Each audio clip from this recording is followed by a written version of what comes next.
네, 여러분 좋은 아침입니다. 오늘도 이렇게 같이 아침을 하게 되었는데요. 제가 기도하고 시작하도록 할게요. 기도하겠습니다. 하나님, 오늘도 우리에게 새날 주셨습니다. 이 새날 가운데에서 주께서 주신 말씀을 가지고 나아가오니 우리에게 말씀하여 주시고 이 말씀이 우리의 삶을 바꿔놓을 수 있도록 성령님 당신의 뜻과 말씀을 조명하여 주시옵소서. 감사드리며 예수님의 이름으로 기도합니다. 아멘. 네, 오늘 함께 살펴볼 말씀은 10월 20일 목요일 매일 성경 큐티즈 본문입니다. 사무엘하 19장 1절에서 15절 말씀입니다. 매일 성경 큐티즈 본문 10월 20일 목요일 본문이에요.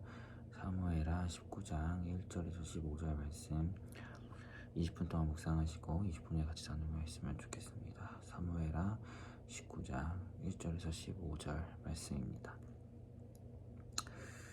네, 저는 바로 나오도록 하겠습니다. 다윗, 이제 압살롬이 죽었죠. 다윗은 아버지로서 압살롬의 죽음을 굉장히 슬퍼했어요. 그런데 그 슬픔이 계속해서 갔던 것 같아요. 아들이 죽었으니까 슬퍼하는 게 나쁘다라고 이야기할 수는 없지만, 그때 요압이라는 다윗의 신하가 다윗에게 충언을 합니다. 어떤 이야기를 하냐면, 왕이 계속 슬퍼하니까 왕이시여, 차라리 우리가 죽는 게 나을 뻔했습니다. 압살롬 반역자였잖아요. 그 반역자가 싸워서 승리해서 온 건데, 아무리 아들이어도 그 반역자가 죽은 것에 대해서 이렇게 힘들어하고 슬퍼하시니 차라리 우리가 죽는 게 나을 뻔했네요 라고 이렇게 이야기를 합니다. 그래서 이야기하기를, 그만 슬퍼하고 이제 일어나서 전쟁에서 싸운 또 승리하는 데에 힘을 보탠 왕의 백성과 신하들에게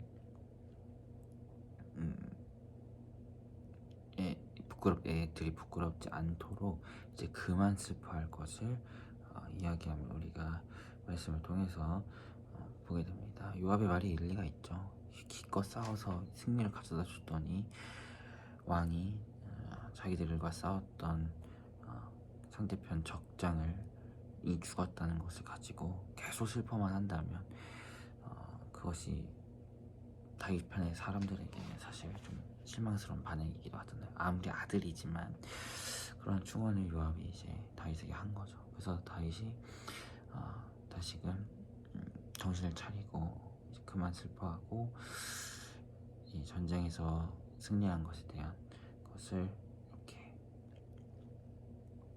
받아들이고 압살롬이 죽었다는 것 또한 받아들이며 나아가는 것을 보게 됩니다. 그래야 이제 이스라엘 백성들이 다윗을 다시금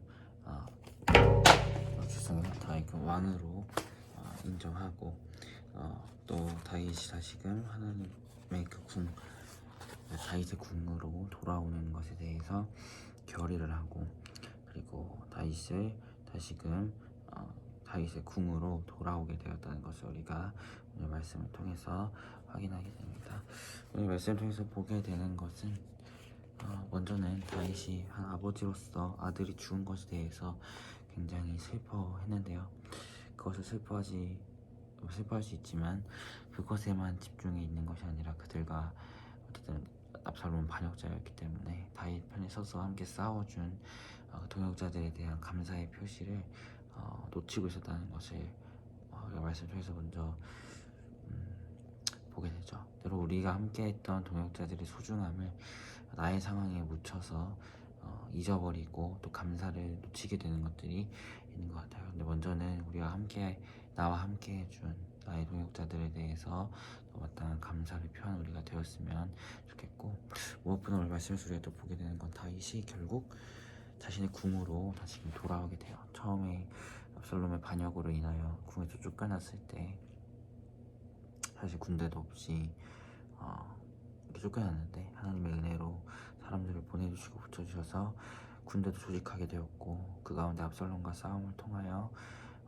또 이기게 되었고, 그리고 결국 다시 궁으로 돌아오게 되는 것을 우리가 보게 됩니다. 결국 다윗이 승리한 거고, 하나님께서 다윗을 치셨으나 다시금 그 과정들 가운데 하나님이 다윗을 회복시키시고 다시금 궁으로 다윗을 불러들임을 말씀을 통해서 보게 되는 거죠. 결국에 하나님은 회복의 하나님이시고 궁에서 쫓아내실 수도 있는 분이시지만 쫓아내시지 않으실 수 있는 분이시기도 하고, 쫓아내셨다고 했지만 또 다시 돌려보내실 수 있는 분이 하나님이신 우리가 보게 됩니다. 특별히 우리가 다윗이 예루살렘에서 쫓겨나갈 때 언약궤를 막 가지고 오니까 다윗이 그러잖아요.